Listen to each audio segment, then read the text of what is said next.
Hello guys, welcome back to my channel Tumpa blogs. আমার আরও একটা নতুন ভিডিওতে স্বাগত সবাইকে। আর কেমন আছো তোমরা? আশা করছি ভালোই আছো তোমরা। তো বাড়িতে একটু তাড়াতাড়ি চলে এসেছি আজকে। আর আসার পরেও অনেক কাজ বাড়িতে, কারণ আমাদের বৃষ্টি হয়েছে আজকে খুব। আর বৃষ্টিতে যেহেতু আমার অ্যাডবেস্টার চাল ভাঙা, তাই ঘর টর জলে ভর্তি হয়ে গেছে। এখন ঘর দর পরিষ্কার করতে হবে। তো দেখো ছেলের ঘরের কি অবস্থা, এখন ঘরটা পুরো পরিষ্কার করতে হবে। চিঙ্কু, আমার চিঙ্কু, কি বাবু? বাবু কি হয়েছে বাবা? আর এই যে আছে, এটা আমার চিঙ্কু, আর এটা আমার পিঙ্কু। তো চলো তাড়াতাড়ি ঘরটা পরিষ্কার করে নিই। ছেলের ঘরটা, যেহেতু ছেলে বাইরে আছে তাই ছেলের ঘরটা তাড়াতাড়ি পরিষ্কার করে নিই। প্রথমে বিছানাটা ঝেড়ে নিলাম, এখন ঘর দুয়ারটা একটু মুছে নিই। তো দেখো বাড়ি না থাকলে কি পরিস্থিতি হয়, এমনি বৃষ্টি হয়েছে আর তার মধ্যে রান্নাঘরে জলে ভেসে গেছে, চটমট সব ভিজে গেছে। তো প্রথমে ভাতটা বসিয়ে নিই, কারণ ভাত হতে হতে আমার তাহলে কাজগুলো হয়ে যাবে, তারপরে রান্নাটা করব।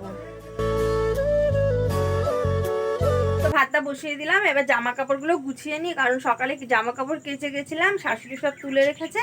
এখন জামা কাপড়গুলো গুছিয়ে নিই, কারণ সকালবেলা টাইম হয় না, যেহেতু আজকে তাড়াতাড়ি চলে এসছে, হাতে সময় আছে, তাই জামা কাপড়গুলো গুছিয়ে নিই। তো দেখো কত জামা কাপড়, আগে গুছিয়ে নিই। তো জামা কাপড় গুছিয়ে নিলাম, এবার ঘর দুয়ারটা দেখো ঘরের কি হাল করেছে, ঘর দুয়ারটা পরিষ্কার করে নিই। আর ততক্ষণে ভাতটা হয়ে যাবে, তারপরে রান্নাটা করে নেবো। তো মা এখন ঘর ঝাড় দিচ্ছে বলে, ঘর মুছছে বলে আমি আপাতত বিছানার উপর উঠে বসলাম। আর বাকি চলো মা দেখাচ্ছে আর কি কি করছে কি না করছে।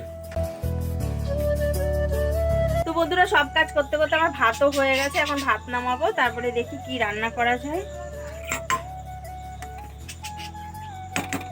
তো সব কাজ করতে করতে আমার ভাতও রান্না হয়ে গেছে। আর আগে তাড়াতাড়ি ভাতটা নামিয়ে নিই, আর তারপরে তোমাদের দেখাচ্ছি আমি কি রান্না করছি। তো ফ্রিজে 2 টুকরো মাংস ছিল, এখন ওইটাকে একটুখানি আলু দিয়ে ঝোল করব, কারণ রান্নার কিছুই নেই। আর তোমরা তো জানোই আমি দুটো বাড়িতে কাজ করে খুবই কষ্ট করে সংসার চালাই, এই টাকার মধ্যে আমাকে সংসার চালাতে হয়। রাতও হয়ে গেছে, আর তাড়াতাড়ি করে ওই 2 টুকরো মাংস আছে, ওইটাকে একটু আলু টালু দিয়ে একটু ঝোল করে রাখি।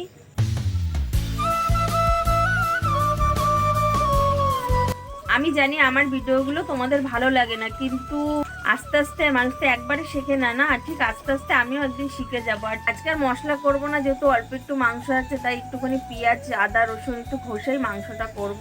আর তোমাদের কাছে একটাই অনুরোধ, তোমরা আমার ভিডিওগুলো দেখো প্লিজ। আর যদি আমার ভিডিওগুলো ভালো না লাগে তাহলে কমেন্টে বলো, আমি আরো ভালো করার চেষ্টা করব। তো মশলাটা করে আমি মাংসটা আগে রেডি করি, তারপর তোমাদের আমি দেখাচ্ছি। আর ডিমের অমলেট করেছি, তো খেয়ে দিয়ে নি। তো কালকে আবার কোনো নতুন ব্লগ নিয়ে দেখা হচ্ছে তোমাদের সাথে। গুড নাইট সবাইকে।